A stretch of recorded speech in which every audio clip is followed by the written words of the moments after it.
Deepest lore. My goodness, Pokemon is one of the most fascinating games out there when you start looking into little tweaks and changes and how far the rabbit hole goes. Are you ready for this one? So, this is Murkrow. And this is Murkrow's moveset for the egg moves and fun stuff like that. However, there was a change in Pokemon Ultra Sun and Ultra Moon to Murkrow's egg moves. It receives punishment. But there's no parent. You click on 000 and you don't really get much of anything. It's just like a default sprite. Yeah, Generation 3 unused stuff. It's just like a we don't know. So Bulbapedia doesn't even know, and it has like the way of setting up all the egg moves for all the Pokemon. It probably does this stuff algorithmically, automatically. Like, okay, this Pokemon in this egg group with this move automatically gets sorted. There we go, GG, we're done. Now, Pokemon getting new egg moves mid-generation, even new moves, is not a new thing. We saw this in Omega Ruby and Alpha Sapphire. We saw a lot of changes to movesets in Pokemon Sun and Moon, Pokemon X and Y, and even Ultra Sun and Ultra Moon. Strength Sap, for example. Strength Sap, Ultra Sun and Ultra Moon only was when other Pokemon got access to it because it was a single evolutionary line exclusive in Pokemon Sun and Moon. Now, side tangent, because I love Strength Sap, I consider it the strongest move in all of Pokemon, but it was kind of unfortunate that only Shiinotic got it, and now actually more Pokemon have access to it, which does lead to some crazy things, and this is through breeding with an egg move from existing Pokemon. Now, this didn't really happen to Murkrow. It's not like a Sun and Moon exclusive makes Murkrow learn punishment or anything like that, but I'm wondering if maybe this was another way of compensating for an event, because once again, we saw this happen in Pokemon Ultra Sun and Ultra Moon. Another happy moveset buff that I was happy with, that's kind of redundant, was Extreme Speed. So Extreme Speed Linoone is this cool Pokemon that's been around for a while. Problem is, the event distribution on it is very awkward and very limited, and it makes it pretty much impossible to get a legitimate one. So we have like all these events and stuff. Actually, Generation 6 was better than Generation 3, but Jump Festa 2015 Korean World Championship Series Linoone, yeah, it wasn't legit, but it was still powerful. You go Belly Drum Extreme Speed, boom, that's some craziness, right? Well, now we have the possibility of it in Ultra Sun and Ultra Moon, because not even 7th generation, like for some reason Game Freak decided, hey, you know that event?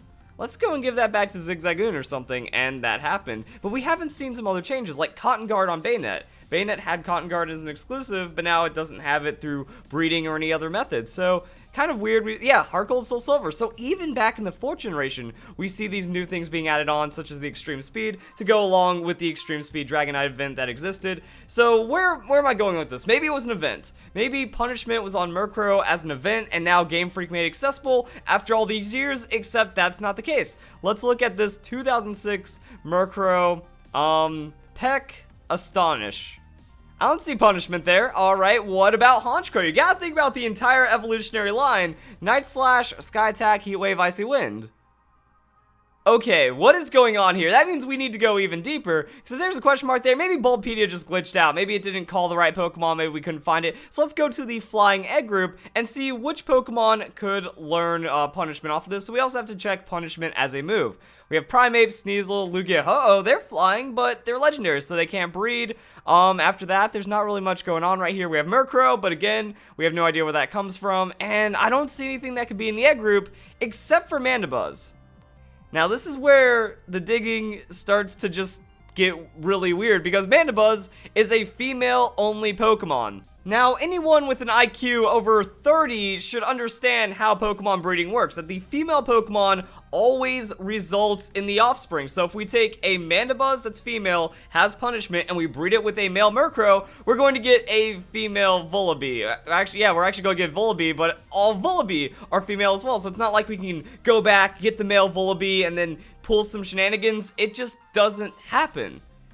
Let's go deeper, guys, because there's actually a change in Pokemon Sun and Moon that snowballs this to some of the weirdest implications I have ever seen in Pokemon. I'm trying to figure out what Game Freak is going for, because they, like, partially committed. They went, like, 82% of the way with this, and then the trail goes cold. So we have Mandibuzz. It's this female-only Pokemon. What about the Pokedex entries? So 5th generation Pokedex makes its nest out of bones it finds. It grabs weakened prey in its talons and hauls it into its nest of bones.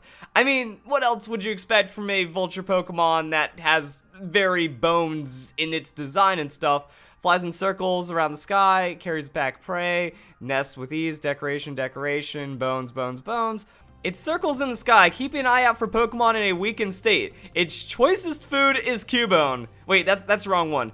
They adorn themselves beautifully with bones. This supposedly is an effort to attract males, but no male Mandibuzz has ever been found. So the question is, how does it mate, and why isn't there a male of the species? Well, this could also, and also using Cubone. I wonder, because, there wasn't Cubone here before, so they really changed it up for the 7th generation. Most of the bones are Cubone. That's actually really sad. Its choice food is Cubone. It does make for some very easy prey when you think about it, because Cubone, it's crying over its mother. I guess it also can't see really well out of its dead mother's skull, so it's in a very vulnerable state and pretty easy to kill. But no males have ever been found, which means that this doesn't have to be a 100% only female species, so maybe there is a male Mandibuzz event planned in the future, and maybe even in Pokemon Ultra Sun and Ultra Moon, that we might get something crazy. That's actually the perfect event fodder. Get the once of a lifetime chance, or get the random male Mandibuzz. This Pokemon couldn't exist any other way, and that's how Game Freak has done in the past. A lot of exclusives, a lot of things that have only been distributed once, if not a handful of times, have only been made available through the event. Sometimes they come back into the game, but even then, there's still a lot of event exclusives out there, and they could pull that off with the Mandibuzz. Now, we all know the sad story of Cubone. It wears its dead mother's skull. I mean, we've got, so many heartbreaking storylines that follow this. Pokemon Origins, man. If you can watch that and not tear up just a little, you're a stronger person than I am, but also maybe a more heartless person, so you might want to figure that one out. But yeah, it's it never removes its skull helmet. No one has ever seen this Pokemon's real face. It always wears the skull of its deceased mother on its head and never shows its face. Cries mournfully in the moonlight. Now, the thing that just stands out to me as kind of weird about this is that it's exclusively about the mother when it comes to Cubone. Females. And then Mandibuzz is female only. So I'm not saying this is the connection that proves my theory correct or anything, but I'm saying we have it weird that all of a sudden in Pokemon Sun and Moon we get this male only breeding mechanic in Pokemon that deal with a lot of female attributes in both the mother and also the Pokemon itself. And then there's also the Cubone Kangaskhan theory. Again, I'm not using this to be it's confirmed, guys, but at the same time, it makes things a little fancy because Kangaskhan has a 100% female ratio. Now, the thing about Cubone is that Cubone can both be male or female, so we're trying to pick up the pieces and work with that. But then there's also a lot of other ways that this breaks down Pokemon. Miltank is a 100% female Pokemon, so I mean, this implication exists in Pokemon. How do these Pokemon breed? How do they create more offspring? Especially something like Kangaskhan. Kangaskhan has a child. There's a baby daddy out there somewhere, and because of the way that Pokemon works, it just takes any random male Pokemon as long as it's in the same egg group, and then even with the female 100% Kangaskhan, baby Kangaskhan every time. Miltank and Tauros, these Pokemon actually share a relationship. In Pokemon Sun and Moon, I got a lot of tweets, a lot of comments, a lot of people freaking out, because in the Pokedex entry, Tauros and Miltank are on the same page, so they are related in some kind of way. I mean, we do have the bull and the cow, so it's interesting. I don't know if Game Freak really planned for this, or if this was just an interesting side effect, but also when you go back into the deepest lore, even deep lore of Pokemon, that the first generation was actually supposed to be a lot of the second generation as well. I think it was 190 Pokemon planned in the first generation instead of 150. Then they ended up splitting it into 2 generations. So actually, I wonder if Miltank's ID number lines up with that.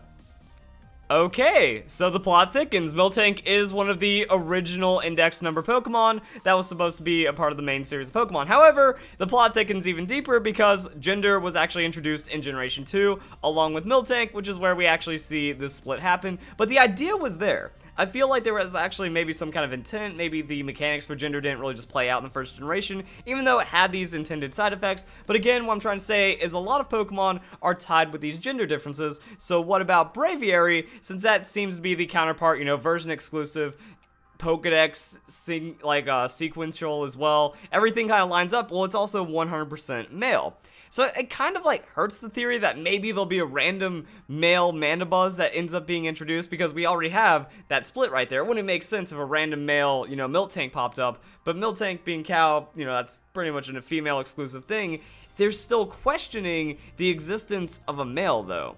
That a male isn't needed to preserve the species, but at the same time, something's going on. Now, to make this even more weird, I feel like this was actually more of like a hidden feature inside of Pokemon Ultra Sun Ultra Moon. This had to have been found through data mining, since you couldn't reverse engineer it or anything like that, especially with like some of the other egg moves potentially. And it just seems to be a more hidden sub-fact that kind of exists on Bulbapedia. Like how you can still find Zeraora. It's like, oh, let me go in the Pokedex order. Hey, Zeraora's here even though it hasn't been released. So we can see things that haven't been released before, like on Bulbapedia, Cerebi, through just little bits of information like this. So I'm wondering if that means planned Ultra Sun, Ultra Moon release for something that can actually work with the Murkrow. Maybe, it's like, what flying Pokemon though? Yeah, list of Pokemon in the flying egg group. You know, which one of these Pokemon might just get punishment as an egg move? We're only talking about the current viable ones, like the Mandibuzz. Maybe something else gets it, and that could be cool for a future event. And Game Freak planned it that far ahead to where the egg group is actually programmed in. So that's pretty cool. What do you guys think down below? Do you think it could be like this random male Mandibuzz because it was brought up in the Pokedex, which is kind of weird? Or do we also have something else that's going on with Murkrow and maybe another Pokemon ends up getting punishment? Punishment's a pretty cool move. It actually doesn't get as much support as I feel it should, because it's effectively stored power, but for your opponent, and it gets to use it against you. So if you have stat boosts and they use punishment on you, it just beats you down, does insane amounts of damage. Base power 60 plus 20 times number of stat increases. Doesn't get a lot of support though. Seems like, yeah, it seems like something that more Pokemon should get access to, especially to shut down all the setup that's going on right now. Pokemon setting up tankiness, you're at least able to do something about it. If they get a Swords Dance, you just outspeed them. It's going to start hurting as well. Punishment, not as effective, I feel, as stored power, because stored power, like, you Calm Mind, and then you're already just getting so many multiplicative stats, it's ridiculous. But this one's still pretty good right there, and that's kind of it. So if you guys enjoyed the video, if you enjoy this one, please leave a like, comment, share, subscribe, all that fun stuff, because this is crazy, and no one else is talking about this.